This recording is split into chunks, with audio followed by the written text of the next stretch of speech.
I recently picked up an entry-level Hotas for Star Citizen, the Thrustmaster T.16M FCS Hotas. Setting up the peripherals with the game for the first time though can be a little frustrating, so I wanted to share my configuration in case it becomes helpful for someone in the future. Let's start with the stick. I bind pitch to the y-axis, just like a plane. Forward pitches the nose down, and back pitches up. For roll, I like to put this on the x-axis. I know some prefer it on twist, but I feel like keeping roll on the x-axis plays nicer with other games like flight simulators. Finally, that leaves yaw, which I bind to the z-axis, or twist. I've also heard complaints about this though, and was suggested multiple times to use the paddles on the throttle for yaw, but I'm an obstinate son of a bitch. For strafing, I use the stick hat up, down, left, and right respectively. Now let's take a look at the throttle to complete the movement category. I like to bind my speed limiter to my main throttle position. What you're probably going to find whenever you bind this though, is that Star Citizen has this inverted by default. And I think this is one of the main pain points for setting up Hotas. Wow, I'm already here. Jeez, dude, this quantum drive is fast. I think this is one of the main pain points when setting up the peripherals with the game is that people don't expect the throttle to be inverted. When you go to change this though, you need to understand that Star Citizen classifies the stick as Hotas 1 and the throttle as Hotas 2. I'm not sure if that's set up by the driver or just the order you plug them in your computer. I'm not really sure what controls that, but you just need to figure out which one is which because the setting we're about to change is specific to one half of the complete package. And in this case, my throttle is Hotas 2. So when you first go to the controls screen to change this, it's going to have mouse selected by default. Just arrow over to Hotas 2, and what we're looking for is under Inversion settings, which looks like it's already expanded. So we'll collapse the on foot category, and we'll just look at flight for now. Right, so what I'm looking for to change then is the speed range. For some reason they call it speed range in here, and then they call it speed limiter in the key binding section. So they're the same thing. Look for speed range. We're going to make that inverted. We're going to say yes, we're going to change that to yes. You can do it with your acceleration limiter as well, but that one, oddly enough, doesn't behave the same way. When you roll forward on the wheel, it increases your thruster power, and when you roll down on the wheel, it decreases it. So that is actually the expected behavior. But now that I've inverted my speed limiter, that now corresponds better with where I would expect it to based on the throttle's position. For cruise control, I pull up on the button next to the throttle's analog stick. Pushing down then activates Afterburner, creating a nice quick combo for space braking. If I need to maneuver forward or backwards and I'm not using cruise control, say in a landing situation, I bind that to forward and backwards on the throttle's analog stick.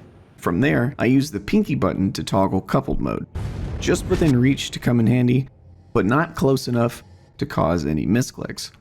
For my thruster power, because I don't utilize this very often in the game yet, I bind this to the throttle's little slider wheel. For targeting, I use the middle throttle hat, forward and back to cycle friendly targets, up and down, then for all targets. But what about hostiles? The top throttle hat cycles enemy targets with forward and back. Up gets the nearest attacker, and down gets the nearest friendly. It's probably obvious enough already, but I bind Weapon Group 1 to my stick's main trigger.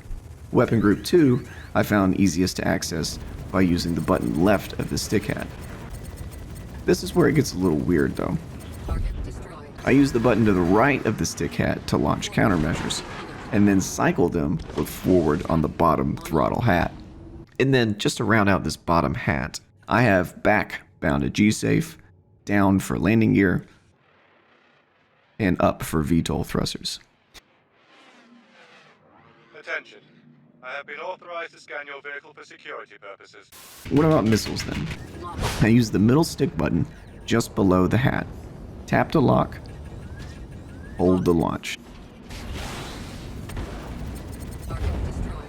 Quantum drive is bound to the orange button on the side of the throttle. It acts just like missiles. Tap to spool, hold to activate. The last button on the throttle in the ring finger position is probably best represented with the Cutlass Red, ship lights.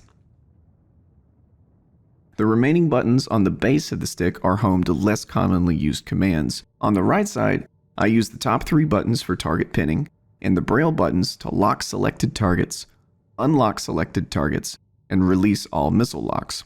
On the left, we have power to all systems, individual power for engines, shields, and weapons, Shields offline.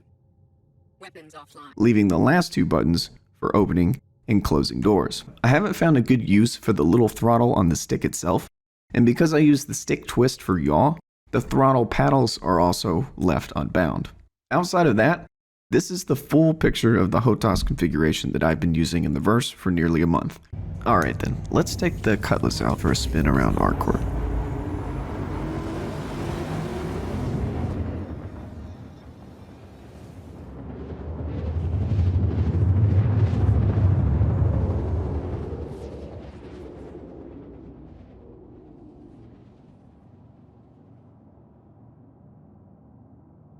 Quantum drive is now off.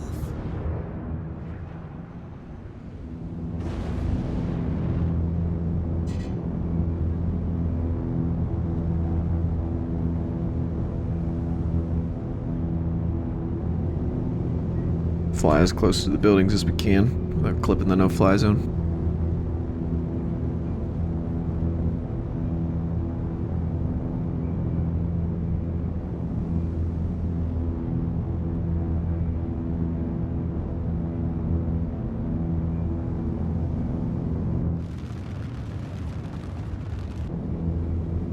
Let's go ahead and get our comms up here. ATC should be hitting us up any moment.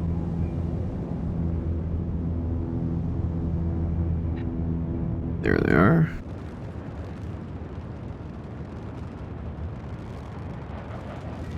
Alright, let's request a... Ooh, I should be in Z mode. I don't know why I was not. It's scary.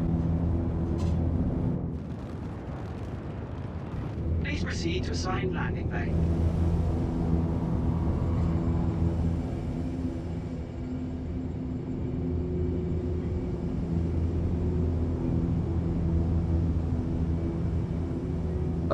Oh, there we go.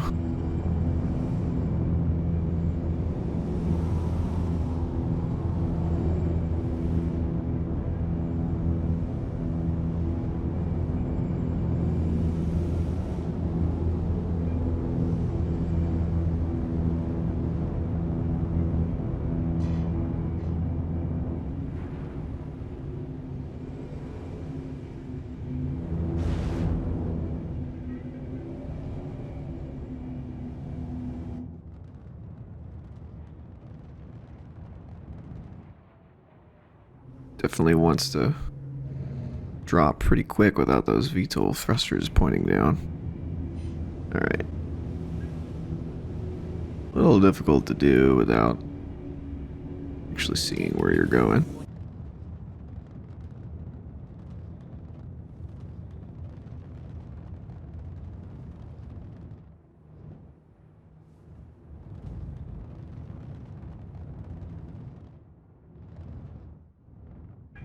Front impact warning. Landing. Alright, that'll do.